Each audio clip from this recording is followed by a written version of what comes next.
Good morning बच्चों। पिछले दिनों हम लोगों ने पादों में पोषण पाठ को पूरा पढ़ लिया था। आज हमने देखना है कि हमने क्या सीखा। इसमें दिया हुआ है आपने क्या सीखा।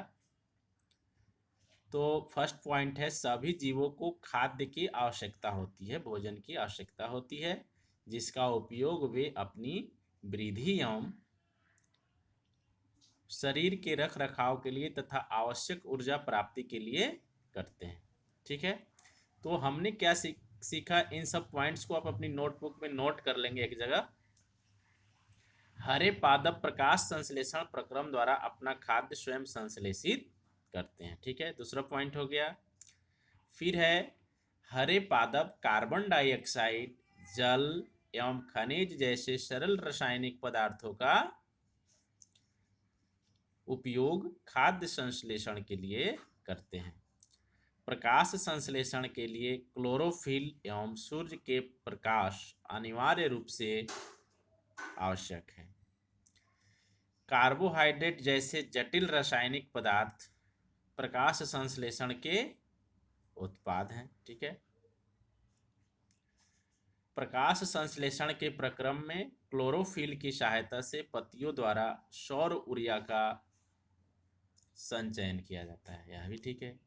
प्रकाश संश्लेषण में ऑक्सीजन उत्पादित होती है। इस ऑक्सीजन का उपयोग सभी जीवों द्वारा उनकी उत्तरजीविता के लिए किया जाता है। उत्तरजीविता मतलब जीने के लिए किया जाता है। कवक अपना पोषण मृत एवं अपघटित जैव पदार्थों से प्राप्त करते हैं। वे मृत जीवी कहलाते हैं। अमरबेल जैसे पादप परजीवी हैं। वे परपोषी पादप से अपना भोजन प्राप्त करते हैं। कुछ पादप एवं अन्य सभी जीव अपने पोषण हेतु दूसरे जीवों पर निर्भर होते हैं, अतः क्या कहलाते हैं, विषमपोषी कहलाते हैं। ठीक है, अब है हमारा अभ्यास प्रश्न। इसमें प्रश्न है, आपने जो पाठ पढ़ लिया है इसके प्रश्न को आपको करना है। मैं थोड़ा सा गाइड कर देता हूं आपको कैसे प्रश्न को करेंगे।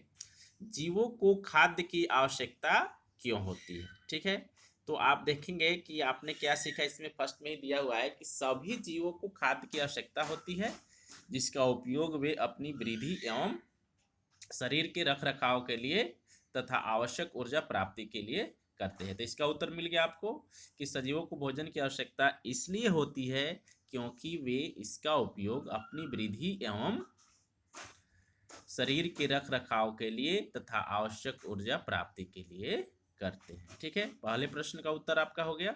अब है दूसरा, परजीवी एवं मृत जीवी में अंतर स्पष्ट कीजिए। तो परजीवी किसको कहते हैं? परजीवी वैसे जीव होते हैं जो दूसरे जीवों पर आश्रित होते हैं और उससे अपना भोजन प्राप्त करते हैं और उसे हानि भी पहुंचाते हैं। मृत जीवी वैसे जीव होते हैं जो अपना भोजन सड़े गले पदार्थों से, मृत पदार्थों से प्राप्त करते हैं। ठीक है, इस तरह से आप दोनों में अंतर लिख लेंगे। अब है अगला प्रश्न, आप पत्ती में मंड स्टार्च की उपस्थिति का परीक्षण कैसे करेंगे। ठीक है, पिछले क्लास में हमने आपको लैब में करवाया था कि जिसमें मंड पाया जाता है उसमें यदि आयोडीन का परीक्षण करते हैं, आयोडीन डालते हैं, तो उसका कलर जो है, रंग ब्लैक या ब्राउन हो जाता है। ठीक है ना, तो आप क्या करेंगे, पत्ती में मंड की उपस्थिति का परीक्षण कैसे करेंगे। तो इसके लिए है कि पत्ती पर यदि हम आयोडीन डालेंगे तो उसका कलर काला या भूरा हो जाएगा। इससे पता चलेगा कि इसमें मंड है, स्टार्च है। हरे पादपों में खाद्य संश्लेषण प्रक्रम का संक्षिप्त विवरण दीजिए। खाद्य संश्लेषण प्रक्रम का संक्षिप्त विवरण दीजिए। खाद्य संश्लेषण प्रक्रम का मतलब वही है कि प्रकाश संश्लेषण के बारे में आपको लिखना है। अगला है, किसी प्रवाह चित्र की सहायता से दर्शाइए कि पादप भोजन के मूलभूत स्रोत है। तो आप क्या करेंगे, सबसे पहले आप सूर्य लिखेंगे, सूर्य से पौधे जो है भोजन प्राप्त करते हैं, और पौधों से कौन प्राप्त करते हैं? पौधे से शाकाहारी जीव जंतु जो है अपना भोजन प्राप्त करते हैं, और शाकाहारी जंतु से फिर मांसाहारी जंतु अपना भोजन प्राप्त करते हैं। इस तरह से आप तीर का चिन्ह दे दे करके लिख लेंगे, आपका प्रवाह चित्र कंप्लीट हो जाएगा। 6 क्वेश्चन है कि रिक्त स्थानों की पूर्ति कीजिए। क्योंकि हरे पादप अपना खाद्य स्वयं बनाते हैं, इसलिए उन्हें क्या कहते हैं? उन्हें स्वपोषी कहते हैं। पादपों द्वारा संश्लेषित खाद्य का भंडारण, पादपों द्वारा संश्लेषित खाद्य का भंडारण स्टार्च के रूप में किया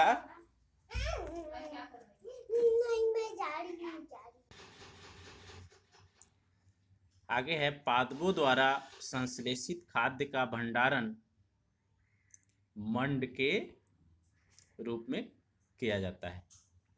प्रकाश संश्लेषण के प्रक्रम में जिस वर्णक द्वारा सौर ऊर्जा संग्रहित की जाती है उसे क्या कहते हैं? क्लोरोफिल कहते हैं। प्रकाश संश्लेषण में पादप वायुमंडल से क्या लेते हैं? कार्बन डाइऑक्साइड लेते हैं तथा कार्बोहाइड्रेट का उत्पादन करते हैं। ठीक है। अगला है निम्न कथनों से संबद्ध परिभाषिक शब्द बताना है। ठीक है। पीत दुर्बल तने वाला परजीवी पादप, यह क्या होता है? अमरबेल होता है, जो पीले कलर का होता है और परजीवी होता है, पादप होता है, दूसरे पादप पर रहता है। एक पादप जिसमें स्वपोषण एवं विषम पोषण दोनों ही प्रणाली पाई जाती है, तो यह है लाइकेन, जिसमें स्वपोषण भी होता है और विषम पोषण भी होता है। वे रंध्र जिसकी सहायता से पत्तियों में गैसों का आदान प्रदान विनिमय होता है, तो इसका उत्तर हो जाएगा रंध्र द्वार। 8वां क्वेश्चन है सही उत्तर पर सही का चिन्ह लगाइए। ठीक है। अमरबेल उदाहरण है किसका उदाहरण है अमरबेल? तो परजीवी का उदाहरण है। ठीक है। दूसरा हो जाएगा इसमें। कीटों को पकड़कर अपना आहार बनाने वाले पादप का नाम है घटपर्णी, पीचर पादप, जो कीटों को पकड़ करके अपना आहार बना लेते हैं। अगला है कॉलम ए में दिए गए शब्दों का मिलान कॉलम बी के शब्दों से कीजिए। कॉलम ए में है क्लोरोफिल, तो क्लोरोफिल कहाँ होता है? पत्तियों में, इसका उत्तर हो जाएगा 4। फिर है नाइट्रोजन, नाइट्रोजन कौन संश्लेषित करता है? तो जीवाणु, इसका उत्तर हो जाएगा 1। अमरबेल, अमरबेल क्या है?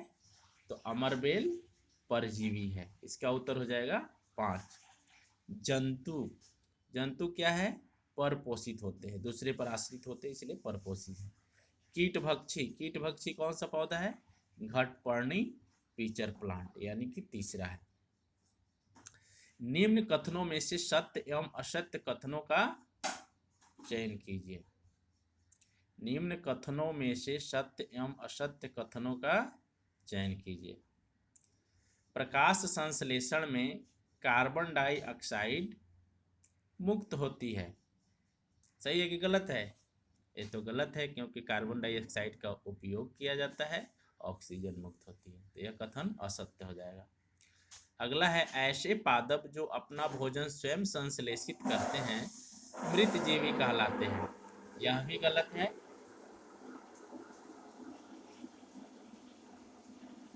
क्योंकि पादप जो अपना भोजन स्वयं संश्लेषित करते हैं स्वपोषी कहलाते हैं। प्रकाश संश्लेषण का उत्पाद प्रोटीन नहीं है, यह सही है, प्रोटीन नहीं है, उसका तो कार्बोहाइड्रेट होता है। अगला है प्रकाश संश्लेषण में सौर ऊर्जा का रासायनिक ऊर्जा में रूपांतरण हो जाता है, यह भी सही है, सौर ऊर्जा का रासायनिक ऊर्जा में रूपांतरण हो जाता है। सही विकल्प चुनिए। पादप के किस भाग द्वारा प्रकाश संश्लेषण हेतु वायु से कार्बन डाइऑक्साइड ली जाती है? तो यह जो है रंध्र के द्वारा ली जाती है। इसका उत्तर ख हो जाएगा। वायुमंडल से मुख्यतः किस भाग द्वारा पादप कार्बन डाइऑक्साइड प्राप्त करते हैं? वह है जड़, तना, पुष्प, पत्तियां। तो पत्तियों से जो है पौधे वायुमंडल से कार्बन डाइऑक्साइड प्राप्त करते हैं। ठीक है, इस तरह से हमारा जो है क्वेश्चन आंसर भी आपका कंप्लीट हो गया। आप सब अपनी नोटबुक में सारे प्रश्न को करके हमको 2 दिन के अंदर व्हाट्सएप पर भेज देंगे। ठीक है बच्चों, धन्यवाद।